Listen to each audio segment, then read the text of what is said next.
Salut à tous chers amis Grimster, nous sommes le 14 février 2026 et je vous souhaite une joyeuse fête de Saint-Valentin. Aujourd'hui nous parlerons d'un Vécène particulier, le Cupiditas. Comme vous l'auriez deviné, il est inspiré du dieu Cupidon, dieu romain du désir, de l'amour érotique et de l'attraction. Cependant le Cupiditas, quand il se transforme, contrairement à son compère de la mythologie grecque, n'a rien d'angélique. Sa peau prend une teinte bleu-vert foncé ou gris-bleu. Ses cheveux se plaquent en arrière, sa sclère devient noire et ses iris deviennent jaunes lumineux. Ses oreilles s'allongent et deviennent pointues. Ses canines deviennent saillantes et deux petites cornes pointues apparaissent sur son front. Ses ongles s'allongent et prennent une forme d'amande. Contrairement aux Vécènes comme le Bloodbad ou le Chacal, le Cupiditas n'a pas de force surhumaine.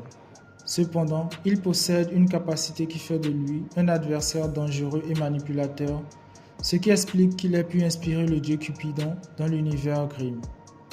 En effet, Cupidon dans la mythologie grecque est souvent perçu comme un dieu espiègle, manipulateur, voire dangereux. Plus qu'un simple symbole romantique, il utilise des flèches d'or pour forcer le désir incontrôlable chez ses victimes et des flèches de plomb pour l'éteindre, agissant souvent par caprice ou pour obéir à sa mère Vénus. Bien que la culture populaire moderne l'ait adouci, en faisant un chérubin sympathique, le Cupidon mythologique est une divinité de l'amour-passion souvent décrite comme perturbatrice. Et c'est clairement de ce Cupidon, vicieux, que s'inspire le Cupiditas de Grimm. En effet, dans l'univers Grimm, les Cupiditas ont inspiré le mythe de Cupidon grâce à la capacité particulière qu'ils ont à sécréter une salive envoûtante. Leur salive est un ingrédient de base de la préparation de l'Amor de Infierno, une potion capable de faire tomber amoureux, ou plus précisément, de causer auprès des victimes une obsession amoureuse fatale. Ce sort n'est réalisable que par des Cupiditas et fait partie des sorts les plus puissants de Grimm.